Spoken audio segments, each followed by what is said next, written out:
Hey everybody, it's Tony with Big T Bariatric, and I'm back at you with another live stream. And I have Greg from Life After Losing with me. I will introduce him more in a moment. We'll talk about his stuff, but I thought I'd give a couple minutes to let people come in. And I absolutely did not pick that scary theme of countdown music. I don't know why that one came on, but is anybody out there? Hello. How are you? How's everybody doing this Saturday?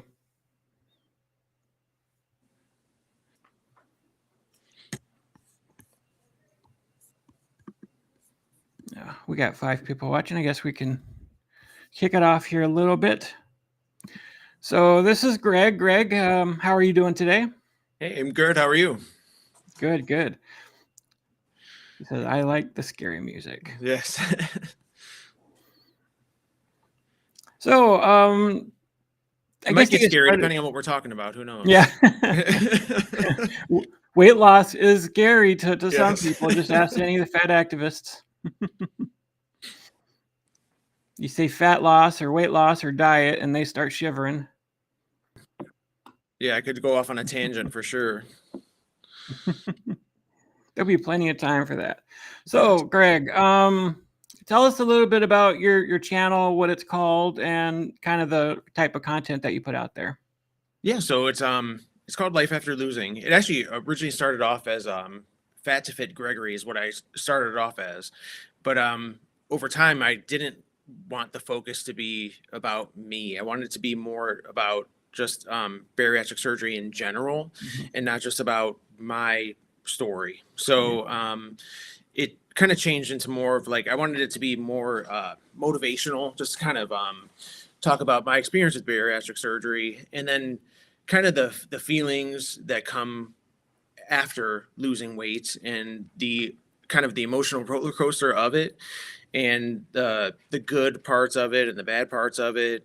You know, the problems you have with relationships, the problems you have with jobs, and just the perspective of what life was like before and what life is like after. And so just it became more like that. And so I'm like, this channel is not even really about me, and I don't want it to be about me because of the more I think about the long term of the channel, I want it to be more like where I'm interviewing people who've had weight loss surgery, and I want to talk to them about how their career has improved since having weight loss surgery, and how their life has improved or how it hasn't improved, like what kind of issues they're having. And so I don't want it to be about me. So that's why I changed the name. And I don't know if I think I kind of did that halfway through, and I might have gotten lost a little bit in that change, but it's okay. It's a long-term goal. So yeah, that's what it's about now. And I'm actually I kind of got bored with the whole thing, so I kind of am doing like a little series right now too, about like different like fitness icons. So they're like little 30-minute like documentaries about different fitness icons, and it's just to kind of keep me interested in making videos. And yeah, I'm learning a lot about different people that I had no clue, like Richard Simmons and Suzanne Summers, and now I'm working on Jane Fonda and Susan Powder, that like Stop the Insanity lady. So I'm like working on all these different things, and it's interesting, and it's actually a lot more motivating than I ever thought it was going to be. Just because you see like Suzanne Summers, for example, just the fact that she took, getting fired from her job on Three's Company and was like, okay, well, I'm going to turn this into something else. And it's kind of like, I can take, you're overweight, and it doesn't mean that you're stuck in one thing either. You can also, you can take that and turn your life into something else as well. So it's motivating for me in that way too. By the way, I put the link to your YouTube channel here in the comments. So if you're not subscribed to Life After Losing, please subscribe. It's a great channel. I watched a couple of his last videos where he does talk about Richard Simmons and people who have been doing that. And I thought that that was pretty good. You know, one of the things that I've struggled with too was figuring out ways to keep my channel going, because it's like when I really started, it's like there's only so much I can talk about myself and what I'm doing. And it got repetitive. Oh, I'm eating this, I'm eating that. And then when I eat a lot of the same things, it's like, well, I'm not going to keep going and talking about what I'm eating, or, you know, I'm going to get on the scale once a week. So should I film that? You know, and so that's kind of got me into doing like more my 600-pound life reactions, talking about that stuff and sort of interacting in a way of showing people, yeah, this is exactly what it was like for me too. And I got one of those videos coming out here. I'm still fighting TLC on being able to release it, but hopefully I'll be able to get it out here soon. People have been wondering where my videos have been. I had somebody, are you making any more videos anymore? I'm like, I am. I filmed some, and then I'm fighting the copyright on them because I'm not going to release them, and then they block them, and then I'm not going to make money off of them and all that stuff. So Exactly. I do have more content out, people. You don't have to be worried about that. But then I started doing the fat activist stuff, and even that's sort of getting boring for me now. And so just trying to find ways of keeping good content going that people want to watch and be interested in at the same time. But the one thing I do keep getting more people saying is, Big T, we want to know more about how you're doing. What was your experiences like being almost 700 pounds? Excuse me. So, what would you say is some of your experiences at your heaviest weight, and how much did you weigh? Okay, so I had gastric bypass to lose the weight. And so I was an obese child probably since I was 2, 3. I remember, Mhm. like people making comments when I was very little and about my weight. And so at my highest weight, I was probably 420 pounds. Okay. And when I went in to do the, all the classes and things like that for gastric bypass, I had to lose 20, as kind of part of the program. And so when I had the surgery, I was down to like 395 when I ended up having the Mm. surgery. But before that, I was like 420 pounds. And even when like I was at my healthiest weight, it was probably like 310, like around there. It was like my teenage, probably maybe even mid 20s is probably when I felt my healthiest. I was probably in, the low to mid threes. And that's kind of where I always stayed. Um, so yeah, it was a very, um, I grew up bullied, not just from kids, but from, even family members, like just saying things about my weight constantly. Um, so yeah, that was kind of I wouldn't say it definitely wasn't motivating to be made fun of. It kind of I think pushed you more into obesity. Yeah. And again, like that whole like Richard Simmons thing, he said something in his and I have it in that video too. He was in an interview and he said something about when you're a child and you're made fun of at school all day and you come home and you eat food and then it makes you feel good because you're not Mhm. like alone anymore. And I was like, oh my god, that like it's exactly how I felt as a kid. Like you have no friends in school, Yeah. and then you come home and you have something. Like something that makes you feel good. And so that's kind of it's almost conditioning yourself to use food as that comfort. And so yeah, I think that, like a lot of my content is just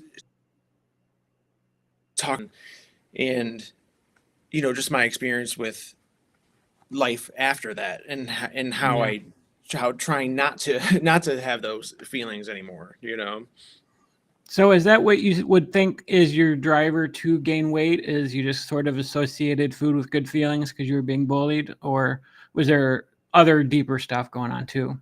Oh yeah, and I was gay as well, so that was another thing too. So I had um you know feelings about not wanting to be gay, and then Yeah. I was already conditioned with the food as having a good, making me feel good about that, about my weight, and then um, using that as a shield to not not as a shield, but more like as a way to hide that. Yeah. Like almost I'd rather have people make fun of me for my weight than make fun of me for that, Yeah. kind of a thing.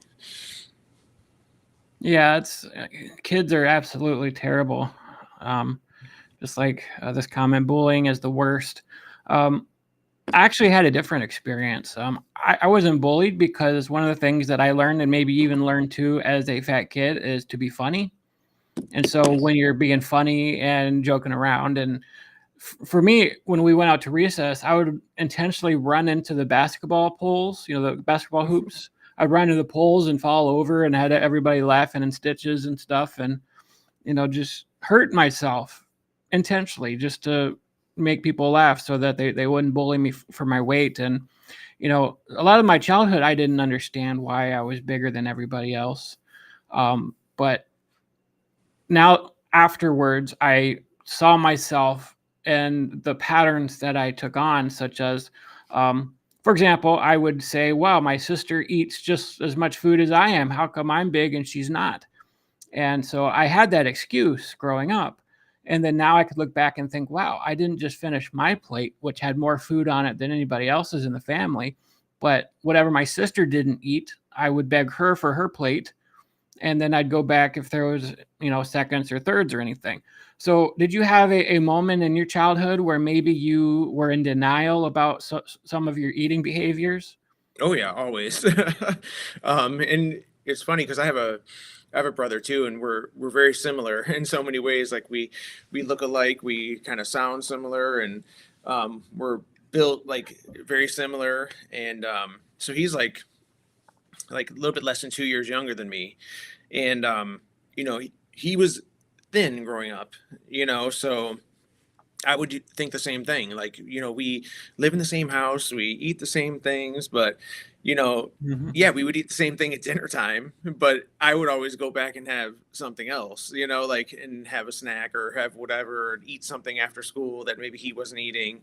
He was also way more active. Like he had way more friends than I did Yeah. too, and he played basketball and played this and did that. Where I was just kind of like, I was the one who stayed home, so I didn't have that physical activity. So maybe we might have eaten the same amounts technically, but he was burning it off, whereas I wasn't at all.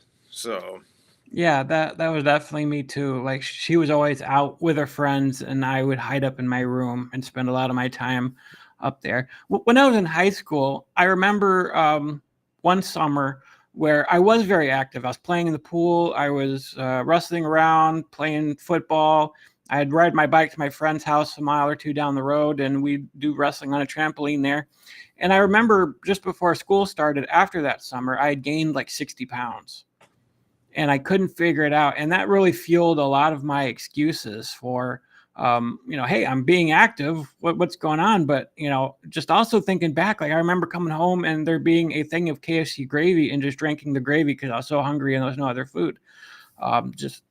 Just absolute terrible behavior like that. What are some of your most shameful things like that when it comes to food that you've guzzled down because you just like needed that fix? oh man, yeah, I don't remember anything in particular like that. But I'm trying to think. I mean, I still have like those fat tendencies too. Like Yeah, I love taking shredded cheese and like melting it in a microwave and then like eating like the melted shredded cheese. I freaking love that. I still do yeah. it now, admittedly. Yeah, But put like, it on saltine crackers or Ritz oh, crackers and just melt a bunch of cheese on it. oh my God, when it gets like that, those burnt rubbery edges, oh, it's the best.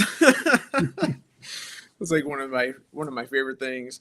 And then like just eating like whole sleeves of like thin mints Mhm. and those rich frosted Entenmann's donuts. I could just like down almost like a whole like dozen of those, like or actually they come in 8 packs. I could download a whole like 8 pack of those. Um, Me and my brother always used to say too, like when we got because my brother like ended up gaining weight as he got older, and never as much as me, but a little Yeah. bit. And then we always said like when we get thin, we're gonna like have a whole like 8 pack of Entenmann's donuts and eat them all.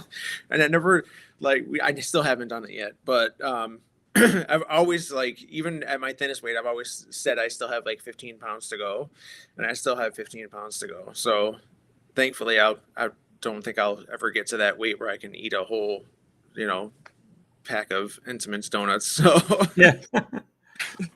All right, guys. If you could do me a huge favor, hit that like button down there. It'll help expand this chat. More people will see it. And I put the link to his channel here in the comments. If you can go and subscribe to his channel, I would appreciate it. It's a very good channel. So if you like my content, you'll really like his content.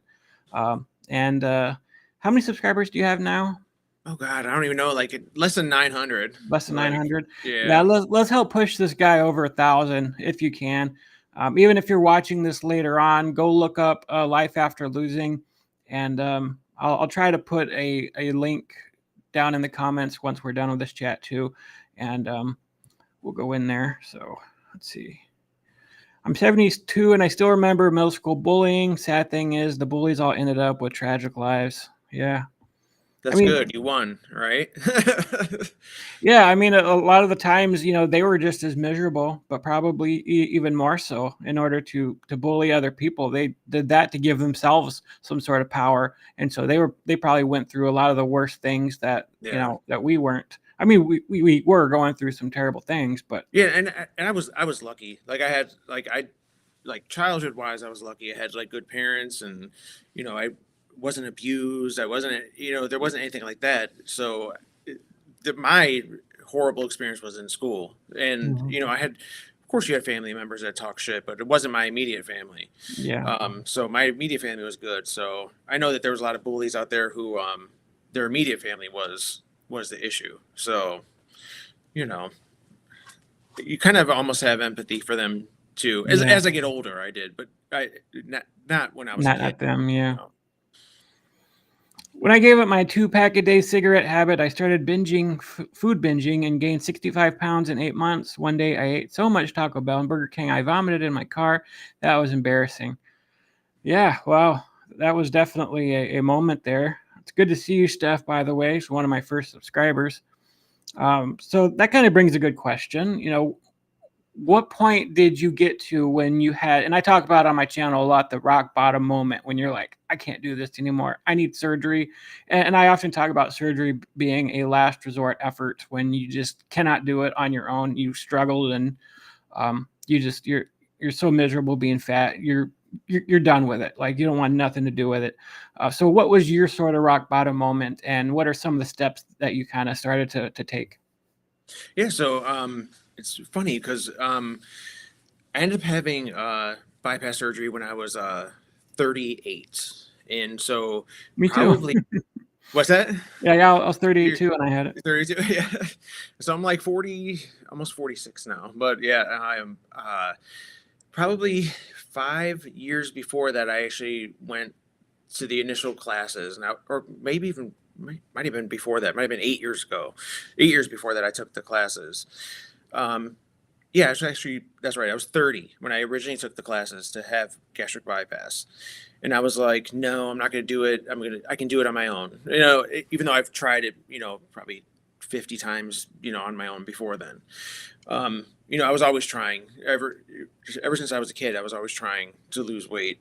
And, in my 20s, I put in like the most effort, and, is when I probably went from like 375 to like I think and like 293 I think I was for a day, and then it went back up to like 305, and it stayed there for most of my 20s. And so and that was like working out every day and whatnot, but I'd never had my diet correct, and I think that I tried to do that without any type of guidance from a dietitian or a trainer or anything like that. I should have, while I was on that path, instead of saying, I'm not going to have gastric bypass surgery, I'm just going to do it on my own, I should have taken advantage of using the dietitian, at least, that was there, and said, I want to do it on my own, but what should I be eating, you know, and things like that. Um, so I think that's always like the first step is having talking to a dietitian, and also having some type of mental health counseling. I think that was something that I was always missing. And I think so. My mom died in 2010. Oh, I'm sorry to hear that. Oh, thank you. So she died in 2010. She had a massive stroke, and so she wasn't like morbidly obese, but she was like overweight. And so after that, it was kind of I put on more weight after that. Like at first, I Yeah. lost weight. I didn't feel like eating, but then I put on more weight after that, and it was kind of like you don't realize it at the time. But I think I was kind of like there was like a lot of pressure on me at that time. Just Mm. my grandparents died like 10 months before that. Oh, wow. Then my mom died, and then it was kind of like there was no there was no family really at that point anymore. So me being like the oldest one around, it was kind of like I felt like I needed to take the place of my mom in a way, like take over like holidays and be the one to kind of replace that part that was missing. And I think that pressure kind of made me gain more weight. And then I also ended up starting having panic attacks. Yeah. I thought I had a heart attack one time at work, and I think that there kind of scared me. And I was like, all right, well, if I'm gone, there's nothing I can do to help anybody else, anyways. So I need to start focusing on myself. Yeah. So and it took years. Like literally, my mom died in 2010, and it was 2017 by the time I had the surgery. So it took that long before that pressure and the weight gain like finally was like enough for me to snap and say I'm done. Yeah. It's just crazy how long things take, and when you look back at things now, you're like, why didn't I just go like that within that year, to ask for help or anything like that? It's just you just let things go and go and go, thinking that it's just going to eventually go away, but you know, it doesn't. So Yeah. yeah, it took me 7 years to finally realize that you needed help, that you couldn't do it on your own. If any of you have any questions for Greg or myself, please put them in the comments there and we will get to them. Yeah, just your whole story really mirrors mine a lot. Like, I was always the big kid, but it wasn't until my dad was killed in a work accident that I really like ballooned up. I was probably 250, almost 300 probably. And then it was from there I jumped up because I just turned to food so much more to deal with my dad's death. And so yeah, definitely. And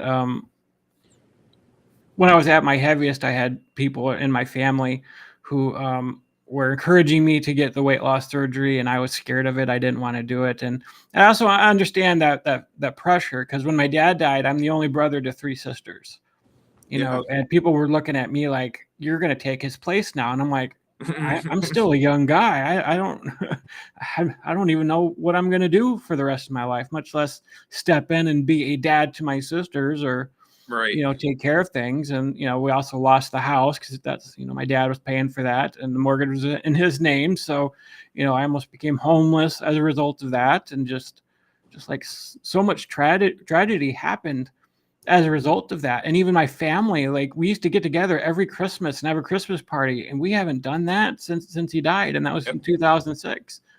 Our family has a cabin in northern Michigan, and I haven't been up there since then either. I only went up with him because that was his favorite place in the world.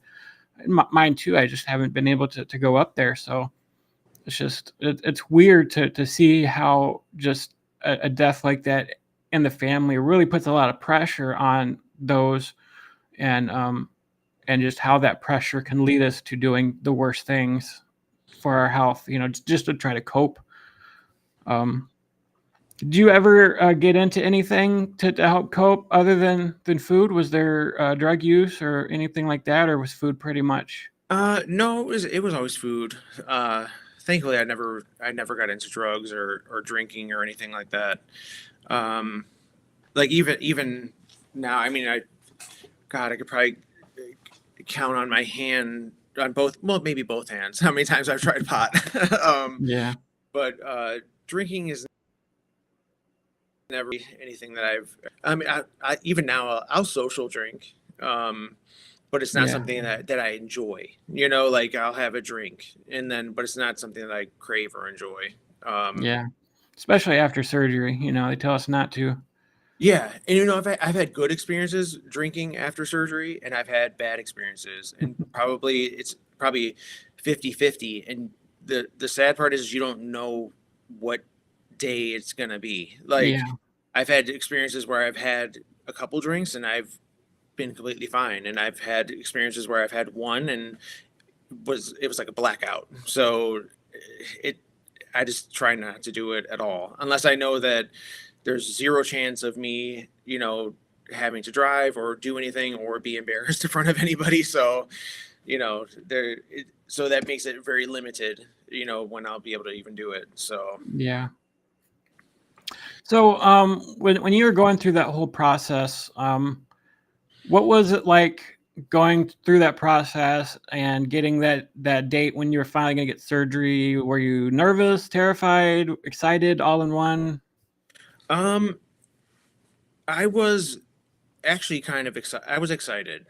Um, and I think that, I was ready at that point. I think that there was a point where I got kind of angry at myself for letting things get to that point where I even needed to have surgery.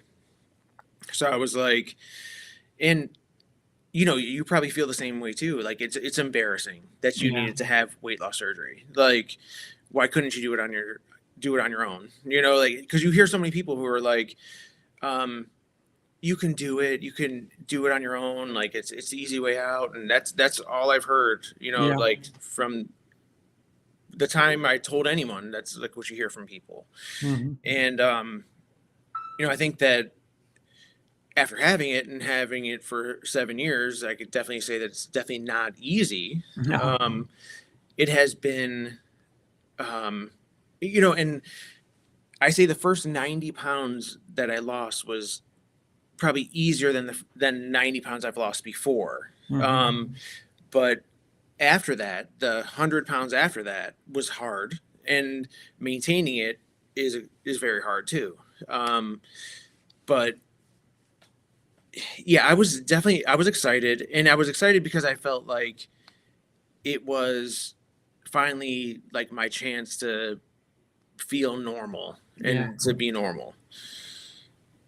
And I hate saying that because it's like what's normal. When I was young, that's yeah, why I always like idolized normal as being thin, and so like that's just was in my mind is that was normal.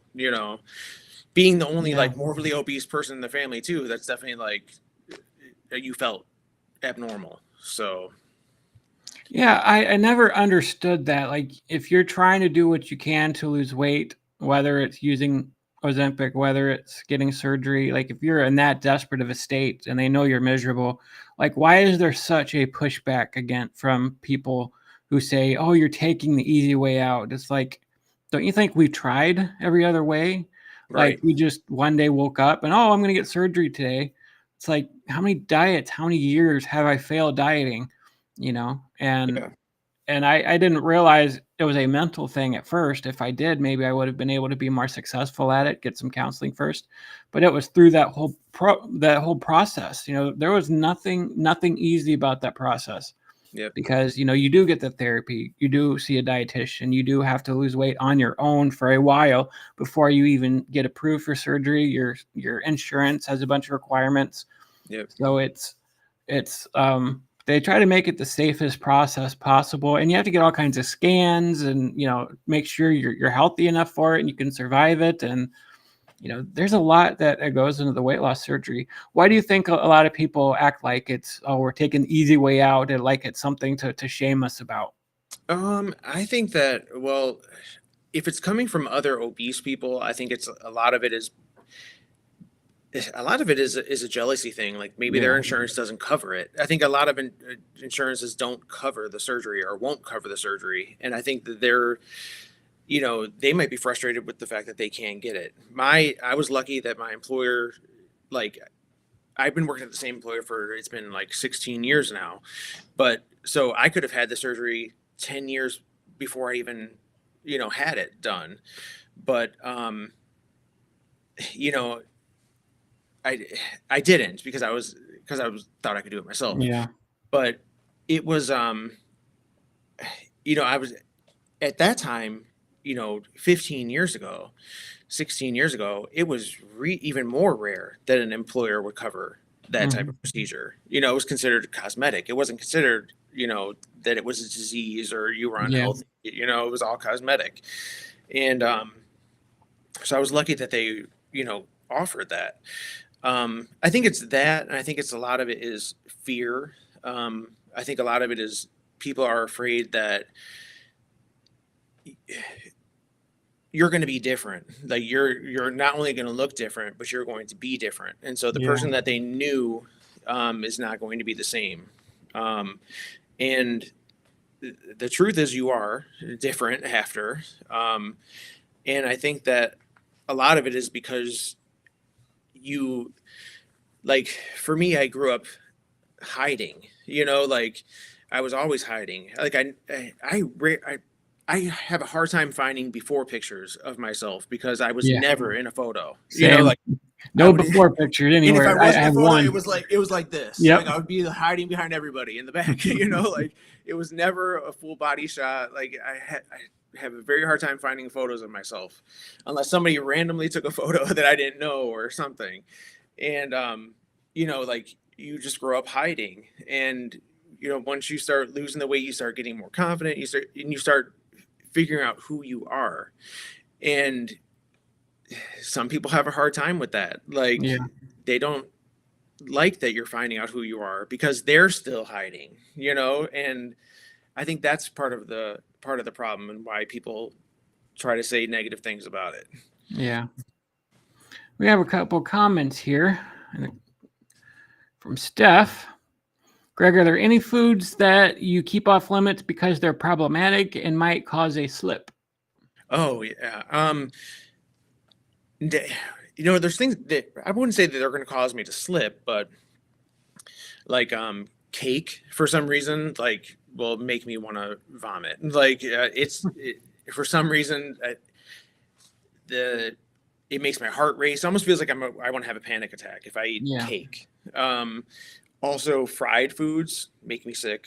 And I can have like a couple like French fries, but if I have too many, it's almost like it's almost like and it's funny because you can see like you almost look green, almost like you just don't look healthy after you eat things that are just wrong. Yeah, Um, French fries for me are the same. Like I don't know what it is about it. Maybe just because it is oil and grossness. But anytime I've had a French fry, like I just feel ugh. yeah, you just feel terrible. And What's that term called again for especially bypass? Who if you eat sugar, you get really sick. I forgot the term of it. like dumping syndrome. Dumping syndrome. Yeah. Yeah. Have you had a lot of those experiences? In the beginning, and then that to me, that's kind of like my warning. Like Hmm. that's from cake. Yeah, cake definitely makes me have dumping syndrome. One time I ate a mushroom and I didn't chew it well, and I just pretty much swallowed the mushroom. That gave me dumping syndrome because it was kind of like it went down there and it was kind of like it wasn't chewed, so Wow. it came right back up, and it was like I was sick for a little bit after that. Um, yeah, it's weird, but I almost think like in the beginning those are like good experiences because they kind of like Yeah. teach your brain like don't eat this, and Yeah. if something makes you sick, you're not going to touch it. Like but if something's delicious and it makes you feel good, you're gonna keep eating it. But Yeah. I almost say like in the beginning, like, and I tell people this, eat a piece of cake in the beginning because it is going to make you sick and it is Mm. going to make you not want it anymore. Eat the French fries, especially early on. Like Yeah. right now, I could eat French fries and it's probably not going to affect me as bad as it would have 4 years ago, 5 years ago. Um, but in the beginning, it would make me really sick. But now I don't really want them, Yeah. because of how they made me feel then. Um, and I don't know if you feel the same way too, but do you, when you ate fast food, like, I don't know if you tried fast food recently, but, or after having bypass, but it's almost like you can taste the chemicals. Oh Like yeah. it just tastes horrible. Like because you don't eat, because you're on that liquid diet for so long, and then you're on a liquid diet afterwards for so long. And then I was like, oh, I feel like having a McDonald's cheeseburger just to see how it is. And I eat it and I'm just like, God, like I can't believe I actually crave this. How disgusting this thing actually is. Yeah. It just tastes like straight chemicals, but you don't realize that at the time. And now you can, after you're like detoxing from all that stuff for so long, and you go to eat it again, you can actually taste what's in it, and it's crazy. Yeah, I mean, that whole chemical thing is just true. I mean, I get these keto yogurts, and my favorite one is coconut, and just like I eat them quite a bit, several of them per day as part of my diet. And then just all of a sudden, they just started tasting chemically. And I feel like I'm going to write them and say, did you guys change the recipe?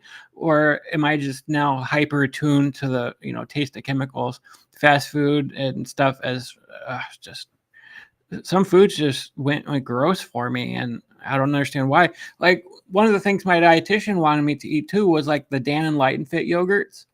Before surgery, that's what I was eating. After surgery, I could not stomach them. They did not taste good. Just a lot of things like that. I haven't had any soda because you're not supposed to because of carbonation. Have you had any since surgery? Yeah, but I don't really care for carbonated stuff. Yeah.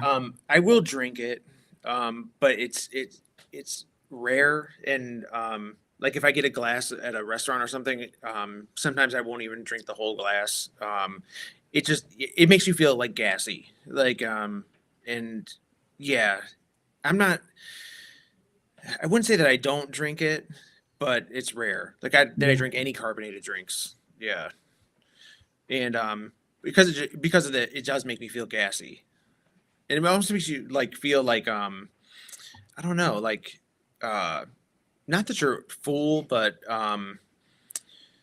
it's hard to explain, but kind of, I guess it kind of makes you feel over full, I Mhm. guess, in a way. And then it's like you eat and then you drink a little bit of soda, and it's kind of like it makes you feel really uncomfortable, like you're like bloated and just weird. So yeah, I don't even really do it. So next question: do either of you worry about just swapping addictions? Mm, I used to, but luckily I'm not uh, a drinker or a drug user, so I never really worried about that. But um, in the beginning, I I thought I'd get addicted to like clothes shopping for a minute. Like I thought I was addicted to it, but I think it was more like because I had no clothes that fit me after losing, weight for a while, and it was fun to buy clothes that was like actually like in a normal store and not have to go to like Destination XL and different like stores like that. And I could, and clothes is way more affordable. Like when you're thin, like you don't have to Mhm. buy like $80 pair of jeans. Sometimes you can get them on sale for $19, and it's it's it's cheaper to buy clothes in smaller sizes. Yeah. Um, but so I was like, oh, I'm gonna get addicted to clothes shopping or whatever. But once I like replaced the clothes that I, you know, couldn't fit in anymore, and I got like a new wardrobe, I don't care about it anymore. Um, and then I also worried about getting addicted to like, or worried about getting addicted to like working out, but no, I don't. I'm not that addicted to that anymore. So I think like over time, like it kind of things kind of go away. Yeah. So I hope that when people do have gastric bypass surgery, I hope they have different outlets other than alcohol and drugs or cigarettes or anything like that. I hope they can find some other type of outlet other than, the bad addictions. Like, Yeah. get addicted to hiking, get addicted to camping, get addicted to, I don't know, like obsessively washing your hair. Like, get something like other than drugs, like I guess I obsess about certain things more too. um I kind of obsess about aging now, and Yeah. I'm worried about, because I feel like I lost like 38 years of my Yeah. life. I don't want to be old now, so Mhm. I do worry about that. um um so yeah, like that. It's like things like that. So I guess I don't know. Like, it's hard to say, but I also think therapy was a big help for that Yeah. too. Like, and I think I kept up with that even after having the weight loss surgery. It wasn't like, oh, hey, I had weight loss surgery and I don't need to go to therapy anymore. Like, I went for like quite a few years after. And I think that when you started having like and also the nutritionist too, Mhm. because when I was losing weight, you always plateau. Like, I plateaued for probably 6 months, 7 months, at a time. And, like, I a lot of it was because I changed from wanting to just be thin, thin, thin, thin, thin to like wanting to like lift weights. Well, when you do that, your diet needs to change. Like, you're in, um, I needed help to figure out, like, I couldn't eat the mass amounts of food that's required to lift certain amounts of weights, Yeah. because you can't consume that much. So, I needed help from a nutritionist to figure that out. And then just like the whole like mental thing, um, just figuring out why, not why, but figuring out how to deal with people treating you differently, how to figure out how to deal with, certain friends that would hang out with you and now they don't want to hang out with you anymore. And, Mhm. like, there's a whole lot of things that go on after the fact. Yeah, the whole aging thing, man. I don't know if it's full blown midlife crisis or anything, but since I hit 40, like I have so many people say, "Big T, you don't look like you're 40 years old." They probably don't see me with my hat off, but Yep. it's just I lost so many years, so many decades of my Yep. life being fat and being stuck in my room and just kind of waking up to it now like, wow, I've never really been in a relationship. I've never really done all these things. Now I'm going back to school. Now I'm trying to make up for it and I'm doing way too much stuff and it's crazy trying to get things going. Um, as for the addiction question, I do have to watch out for it because I think some people do have a propensity to um, for addiction because like I have severe ADHD. And so people with ADHD, they have a lack of dopamine in their brain normally. And so they are more likely, studies are showing, to be addicted to something. My something was food. It was also brought on by a lot of the severe abuse and stuff I went through as a kid. But it's also, you're going to keep reaching for whatever it is that will give you that dopamine hit, that'll give you that make you feel good. And so I was addicted to painkillers at one point in my life. And so just things like that. I still have to watch out for certain kinds of foods. I'm still right now. I'm craving pizza that I know I can't have because I'm broke. Um, I do got to watch out for that kind of stuff. I do have the occasional glass of wine with my sister, like over Christmas break. We'll have a glass of wine or something. Just one glass of my wine does me in. Like I can't drink more than that. Yep. Um, so you do have to be careful, Yeah. especially if you're one of those types of people that um, need to constantly be chasing that high. And so when you get rid of something, like I remember, like right after surgery, I told this story I think with Alex, just sitting there in my bed watching a Burger King commercial, and like I don't have any appetite, I don't want to eat anything, but I'm sitting there craving that burger. And I was probably craving it because I was craving that dopamine hit. Or uh, the Halloween after, I told this story too, that, just sitting there crying because it's like normally I would deal with that, my dad's death, by eating a pizza. And I couldn't have that. This was, a week or so after surgery. So, um, yeah, this is not an easy process at all. And you're going to have to deal with the mental aspects of it. I mean, if you get to the weight that we were at, there's a reason for that. It's not just because I couldn't control myself.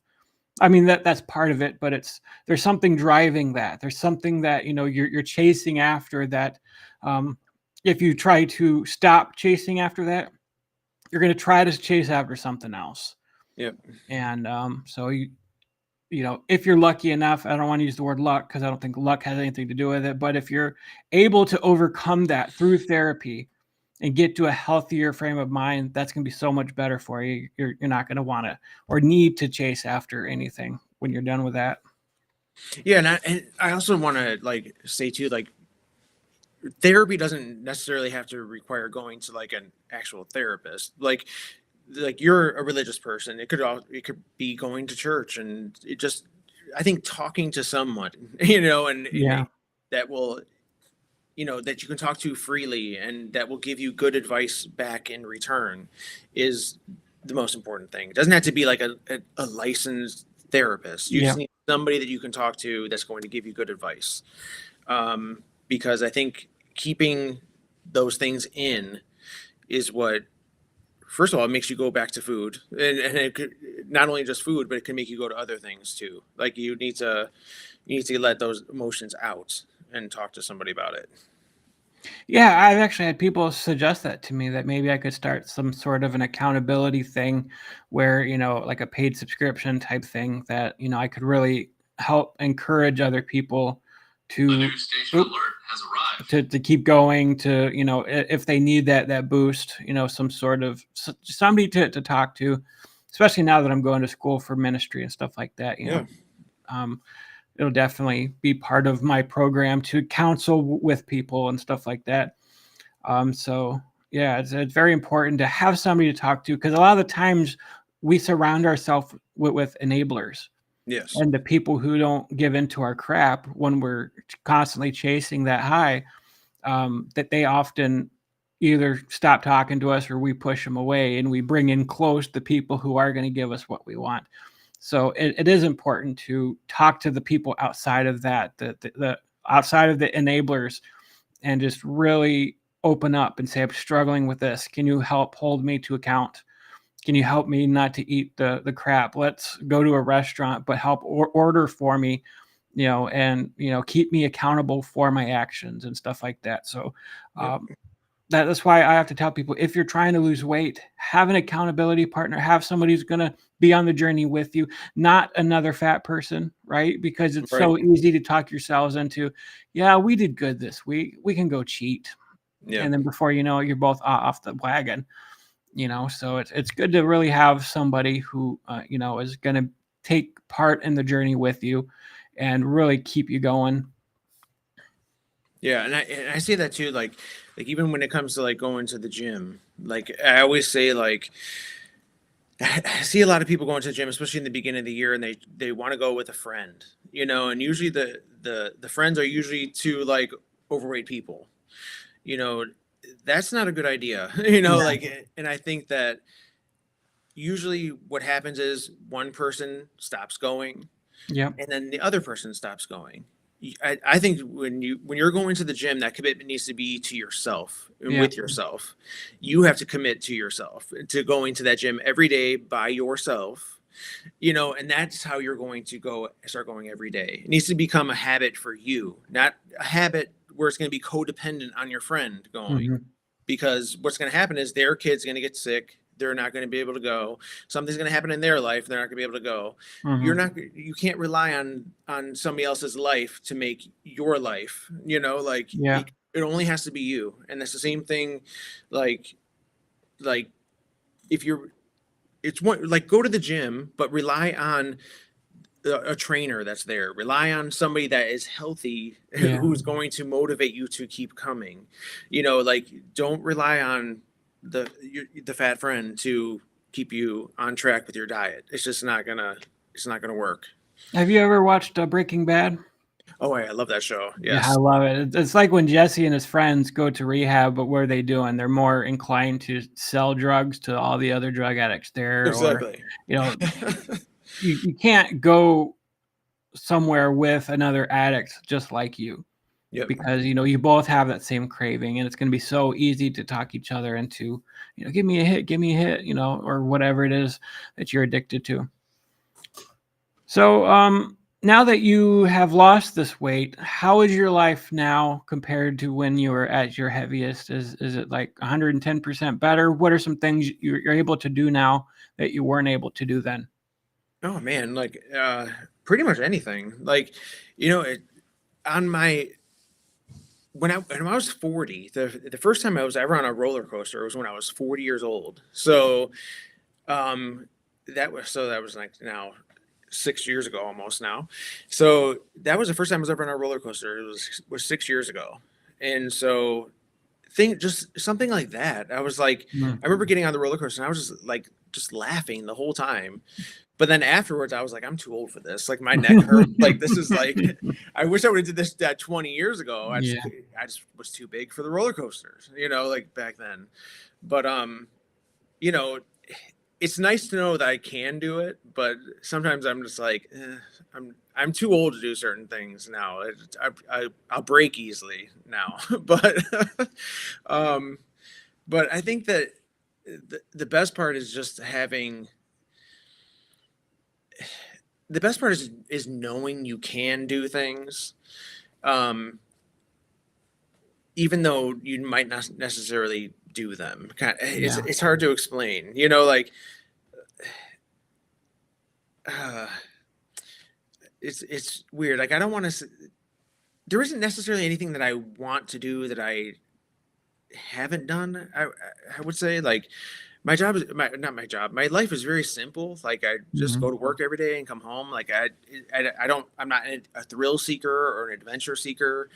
So it isn't like I could have did that probably when I was fat too. Yeah. But Do people treat you differently? Are you finding more people attracted to you when it comes to your love life? Are you finding people are nicer to you? Do people at work kind of gravitate more towards you now that you lost the weight, kind of thing? Or were you still kind of popular back then and now it's just kind of... No, I was never popular. No. I've been in a relationship for almost 20 years now. So with the same person for almost 20 years. So I've never had that experience, which is kind of like I would love to talk with people like who have had that experience, like after losing weight. So I don't have the knowledge on like what dating would be like after having a massive weight loss or anything like that. So I don't know. Like, all right, you don't have to answer if it's too personal, but would you say that your relationship has improved since losing weight then? I mean, they were with you before, but were there aspects that are much better now? Yeah, I think so. I think at first it's kind of like jarring at first. Because in some ways, some people like the fat and they lose interest because you lost the fat and that's what they're attracted to. Or some people are like begging you, please get help. This is impacting our love life. I'm not as attracted to you, etc. Yeah, I don't think he was attracted to the fat. I think that it was more like I just became different. I was probably more assertive. And I think he just had to get used to that part of me. Yeah. Like, but I'm still very laid back for the most part. Like there's some things that I don't tolerate anymore. And I think that there's this thing in you that makes you think when you're morbidly obese, you think that you have to take people's bullshit because you have no other option. Yeah. you know? And I think that That's a really once good you point. lose the weight, you have that courage in you where you're just like, I don't have to take your bullshit anymore because I have options now. Yeah. I think that's jarring to them, that now you have options.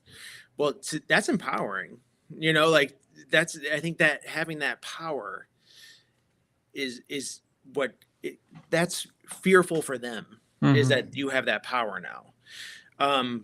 But I don't have any like desire to go anywhere, Yeah. like, so, but it's nice to know that I'm not stuck with anybody because it's like the only option I have, like it's nice to know that.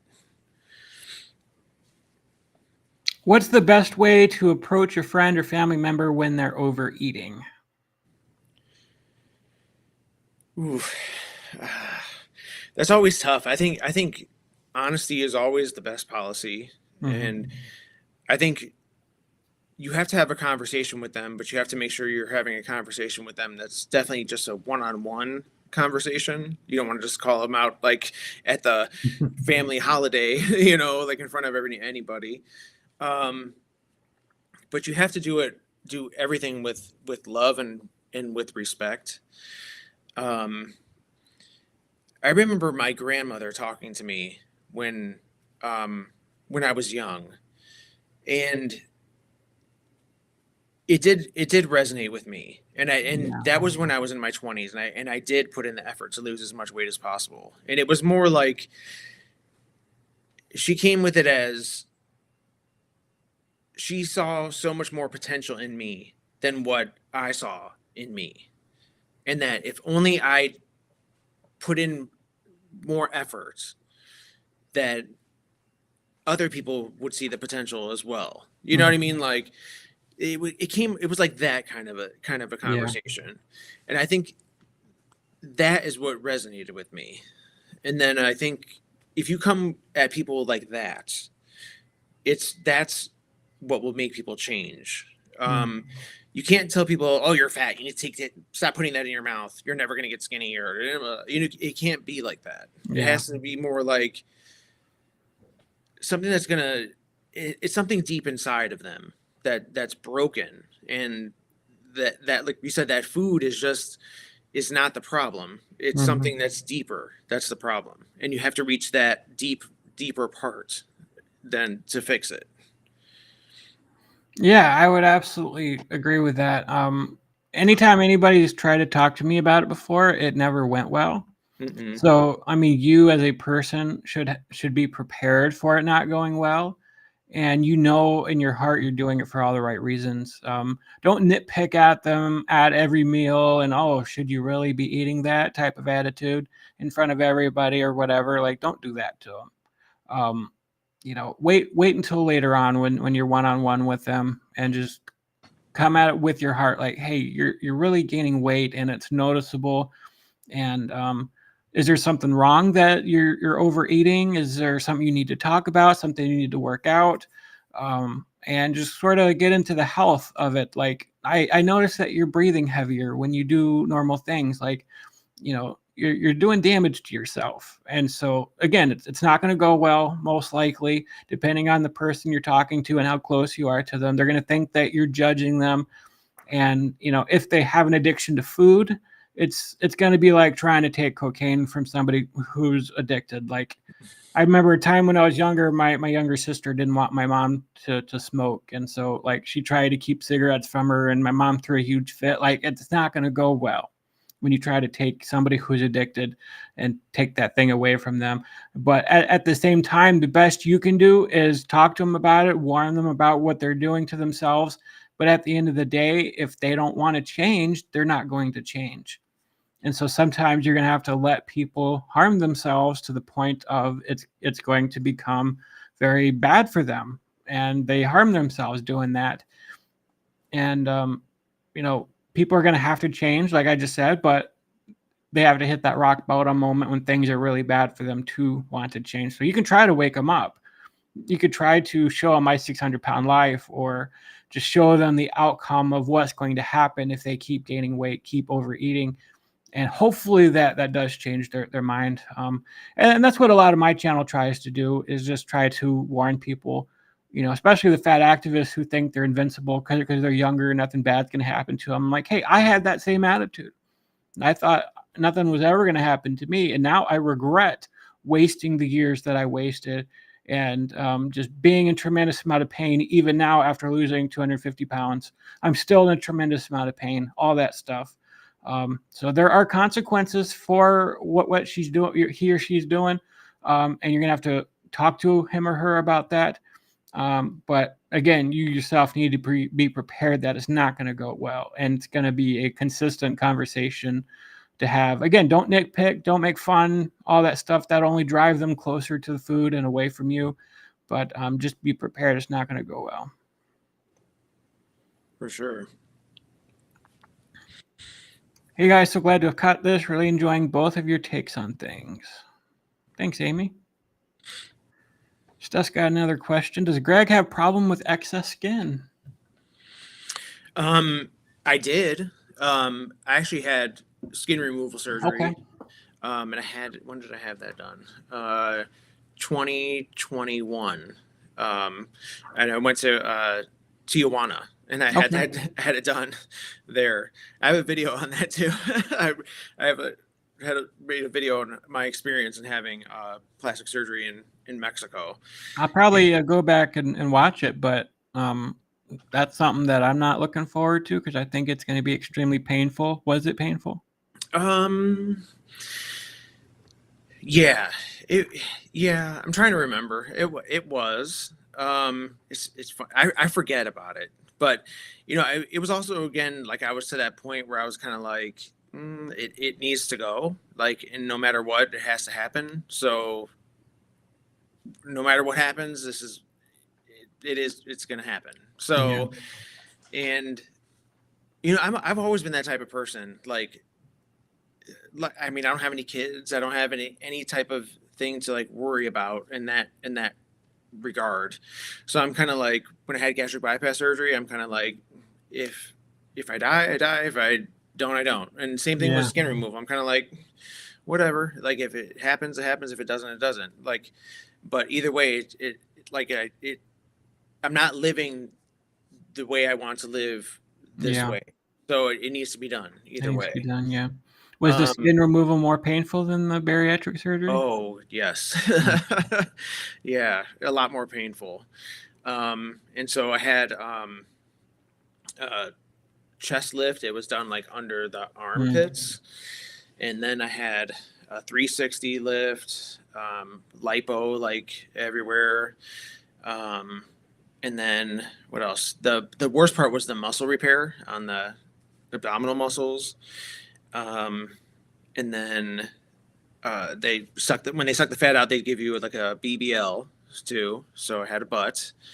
And then the worst part was the muscle repair. Like, it almost felt like I don't know, like, I would say I wouldn't even say 1,000 crunches. I would say, like, if I could do 1,000,000 crunches, it felt like that. Like, literally, it hurt to breathe. That's how bad the muscle pain hurt. And it hurt for probably about a week, like that. And then when you walk over like the Hunchback of Notre Dame for like a couple weeks.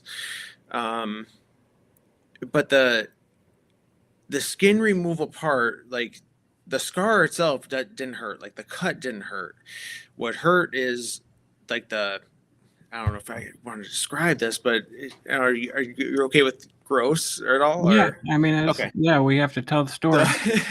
So when they do the lipo, like, they kind of like pull the skin, off of the muscle, and then they like lipo underneath it, so that skin is like detached from your body almost. And so I remember like waking up from surgery, and you can like touch the skin here, and you could like move it around, and it wasn't like attached to your body. It like felt like water and liquid underneath it. And that hurts, because it felt like your skin had to like almost reattach back to the muscle. And if you moved, it felt like you not even just felt like, but you could hear it. It was like liquid, like water. You felt like you were liquid water. It was disgusting. I Like, don't want to do that now. so imagine I'm gonna like, have to. you know, when you peel like chicken skin off, and it's like Yeah. it that's what I imagine it being like that chicken skin, and then like just like yeah. Hmm. But it only lasted for like a week. Like the pain only like a week, and you're well medicated for it too. So it Oh, isn't okay. like it wasn't horrible. Like the pain, I guess the next day I walked out of the hospital. Like I had the surgery on a Wednesday, and I walked out of the hospital on Thursday. So it wasn't like I couldn't walk or anything, but it was worth it. It was Okay. absolutely worth it. That's good What to I know. Yeah, it was worth it.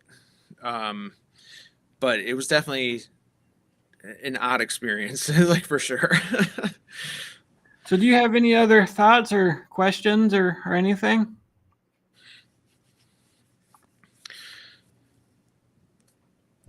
Let's see. I mean, I don't have anything. Do you have anything? Oh, I think we're about done here. Not any more questions in here. If anybody else has any questions, Oh, someone said about the what creators like. I watched. Let's see. creators like Big T have been helpful to have in my ear to lose 150. Did either of you have any specific creators that helped you along the way? Sorry, I missed your question. Yeah, the one for me was Obese to Beast. I don't know if anybody else watches Yep. him, but that was somebody that like I watched like for many years before I even had weight loss surgery, and actually, like I started watching him right when I had weight loss surgery, and that's kind of when I discovered his channel. And my brother actually watched him before that and told me about him, and yeah, so he's definitely someone that I still watch, and he's definitely like inspiring. He didn't have weight loss surgery, but it's still like that work Yeah. that he has put in to lose and maintain it. That kind of that inspires me to keep going. And he's also like he's like you. He's very nice, and the way he like talks about people is like very nice and kind to to people and things like that. So yeah, that's one of the creators I've always watched. Yeah, definitely him. He's one of the first people I discovered on YouTube when I started watching YouTube, and just his journey has been very inspirational. I've been trying to get a collab with him, but I don't think he's too interested. I think there's kind of a separation with him from people who had weight loss surgery. While he doesn't disrespect people who had weight loss surgery, he's had people on who's had surgery. He says he has friends who have, but I tried to get him to collab with me, but he doesn't seem interested just yet. But that would be great to be able to do that. But he's definitely been an inspiration. And Shauna Steele, if you've watched him, he's a friend of mine.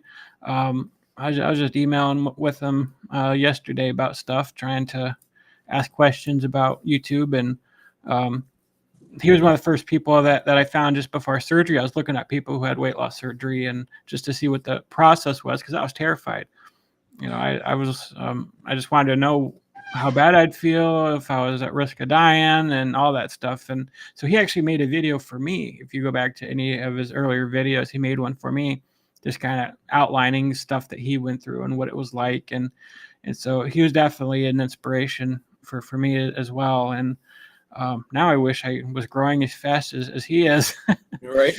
But yeah, there's definitely some people that have been very inspiring on their journey and stuff.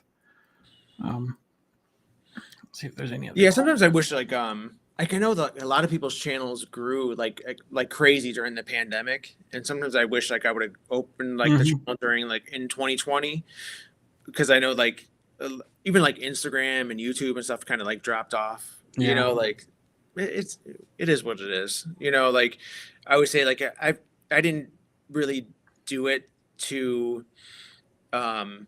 for the monetary aspect of it, it would be nice, because then I would just put it back into the channel, like buy like some microphones and like some things that I actually need for it. But I did it mainly because, I always felt like I wanted to leave something, like I don't have a like I don't feel like I don't have a legacy. Like I never left Yeah. anything behind. Like so I felt like I wanted to make a channel just so I could like leave some type of a legacy for other people. Like even just like my nieces and nephews can like go back and look at this when I'm gone and see that I did something other than just have a couple selfies on Instagram. Like Yeah. there was more to my life than just that. Yeah, I definitely hear you on that. I just wanted to tell my story and hopefully would help other people. And I think I did get a little too caught up, and not a lot of people are watching right now, but things seem to have dropped off, a little bit. I think because we're getting closer to summer, the numbers do that. But yeah, I wish I started sooner. I had it in the back of my mind, like start a YouTube, chronicle your journey, and I just didn't for the longest time. And finally, just seeing Shauna Steele and what he was doing, I thought, you know what, that would help keep me accountable, and I would be able to help people who are, help people the way Sean helped me.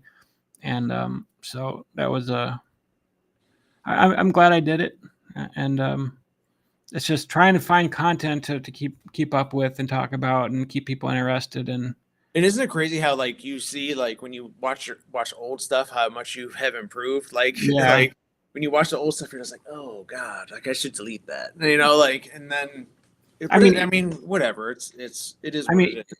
even the weight loss, I had somebody like the other day say, "Oh, I just went through all your videos and commenting on my older ones. I didn't know you had these older videos. These are great stuff."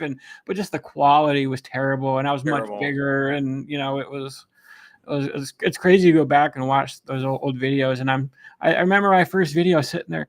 My name is Tony, and Me I'm too. first video on YouTube.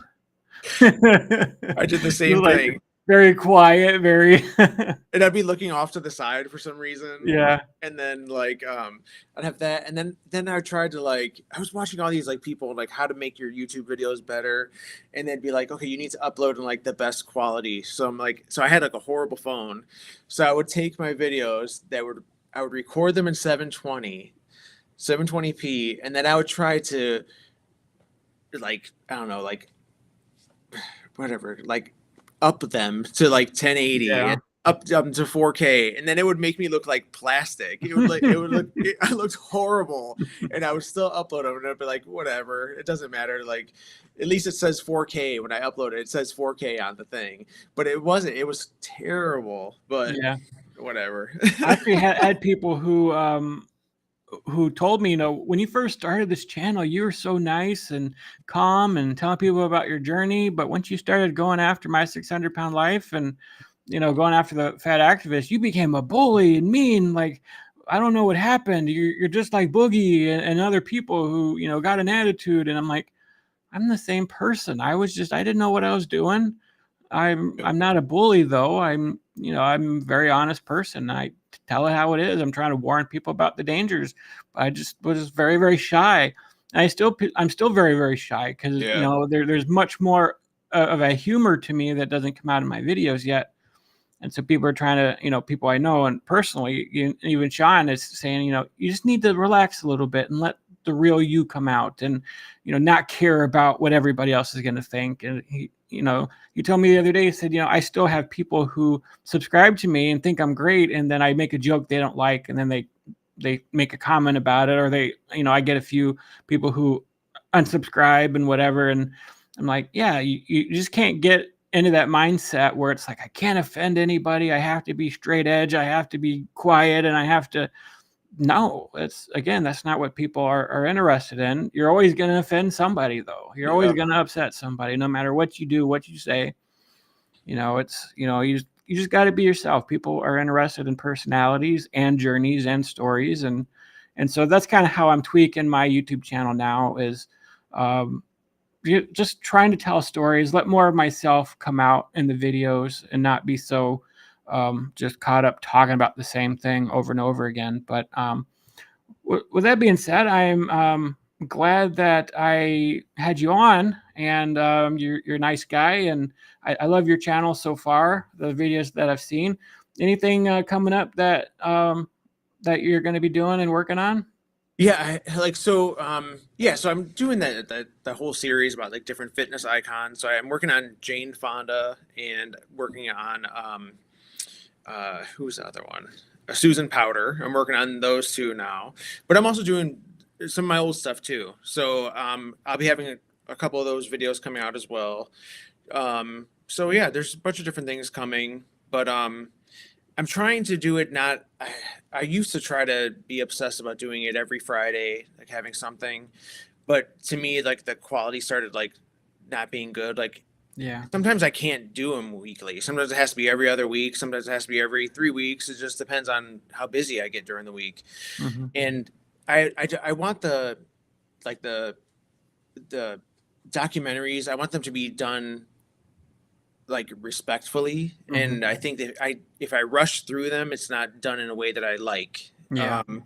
So those take more time, and so if it doesn't come every week, then it doesn't come every week. But yeah, there is going to be some more stuff coming next week. There will be Jane Fonda will be next week, and then yeah, there'll be some other stuff in there thrown in there in between as well. But yeah, that's kind of where I'm at right now too. Just with school, full-time school, I am exhausted mentally.